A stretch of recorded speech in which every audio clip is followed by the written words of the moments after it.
Okay, this video is about European travel commercials. You know, you're on the internet, you have clickbait, you got commercials, and I'm waiting to watch a video and they're running this commercial about travel to Europe.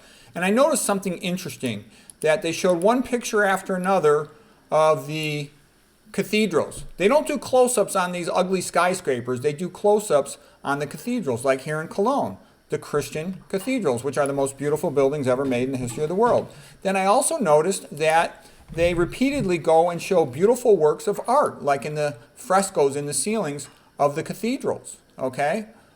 Oh, isn't that interesting? Again, it's Christianity produces the best buildings. Christianity produces the best art. And it goes on and on. They then go into the art museums, and what do they show you? A bunch of Christian art. Christianity produces the best paintings. It produces the best sculptures. As a matter of fact, why would you go to Europe unless you were interested in seeing Christian art, Christian sculpture, Christian architecture? You could also visit ancient Rome, and ancient Rome is, the place where Christianity was founded. Okay, here's more beautiful paintings, scenes from Christianity. Why is it that about 99% of the good art in the world is produced by Christianity? Maybe it's correct about metaphysics. Maybe aesthetic Christianity is right about human nature and what is best for mankind. Why is that always the pattern? Now here's the architecture of the Vatican, St. Peter's Basilica, and it opens out like opening hands to the public entry. He's got the whole world in his hands. Got a lot of pretty statues on the ceiling there. Here it is viewed from another angle with lighting on it. It's rather beautiful. Again, the idea of he's got the whole world in his hands. God, Jesus Christus. Okay, now here is the Stanza Segnatura with the art of Raphael. There is the magnificent painting, the School of Athens. Okay, and here is the picture of the great artists and poets of ancient Greece and ancient Rome. Okay, Apollonian. All right, again by Raphael. They're magnificent. This is one of the greatest paintings of all time, the School of Athens. I actually have a background for that. I should have used it, but I've still got my Irish background behind me. Okay, now here is the magnificent Sistine Chapel ceiling by Michelangelo. The side walls are also painted by great artists of Rome and Florence, like Botticelli, for example. So it's just magnificent. This is like one of the greatest artistic achievements of all time. It's the most important paintings ever made. The greatest painting of all time is right here, The Creation of Adam by Michelangelo. Okay, man is created in the image of God, therefore he is part divine. And that's essential to remembering what's important about life and how we can live together well and all get along. Okay, the other thing I noticed in these videos, I'm almost done here, but I think there's some important points. They showed church after church after church and how beautiful the churches are and how the cities are centered around the churches. Because there's a modern movement afoot, you can call it multiculturalism, diversity, or whatever, to say that Christianity is no different or better than anything else. No, it's what could unify everybody in the whole world. It's the best thing by far. It's what's great about Europe, okay?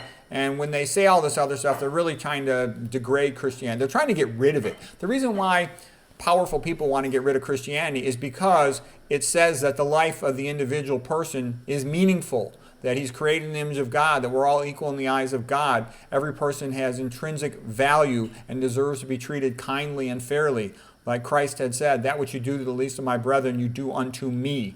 Okay, look at the alternative. The alternative is atheistic Darwinism, which says that there is no God, there is no afterlife, life has no meaning, that people are just, property owned by whoever their ruler is, and that, they have no soul. That's not good. Okay, but anyways, I'm making the point. What makes people happy? What makes people want to travel or go to Europe? To see all this Christian stuff. Okay, there's a few other things. I'm almost done here, but they'll show some beautiful art and beautiful landscape. And for example, what do you see in the landscape?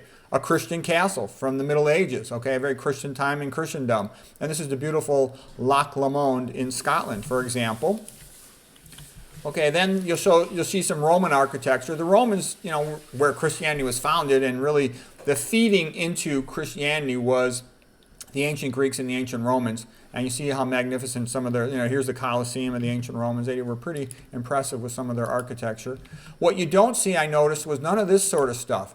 You don't see it. I saw a whole bunch of European commercials because I knew what to expect. But there was none of this modern art. This is the Rotterdam art where they have statues of turds in the museum. This is an insult. This is degradation. Could you imagine if a person from Renaissance Italy came to visit one of these modern museums? He would say, people who would put a statue of a turd in a museum, these people are despicable barbarians. They're evil. They don't deserve. Their life not worth living. He would have no respect for them at all. So what I'm trying to tell you is, when somebody wants to put a museum into your town with statues of a turd, they're not doing that to enrich you culturally. They're doing that to insult you and degrade you.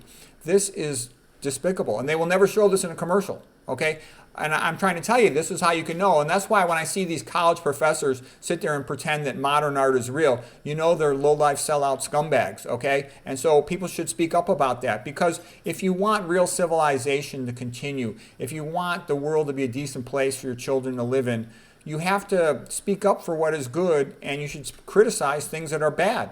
You have to form a judgment and have an opinion. Otherwise, the good will be destroyed by the bad, okay? Now look at these buildings, how ugly these are. Tom Wolfe, the great American novelist, had said, typical modern building in a city just looks like an animal cage and has a statue of a turd in front. The statue of a turd is an insult. It is an insult to put a statue of a turd in front of a building. It's making fun of the people. And these are ugly buildings, these skyscrapers. They look like animal cages. They really do. So anyways, what I'm trying to tell you is, beware of the great heritage you have of Western civilization. Preserve it, teach others about it, nurture it, contribute to it, protect it, because if you don't, it's being actively destroyed. Hopefully it'll survive. Hopefully mankind will still have opportunities for freedom and creativity and free speech and all these things. So anyways, what's great about Europe is its Christian heritage and its Christian art and aesthetic Christianity and things along those lines. So anyways, there it is.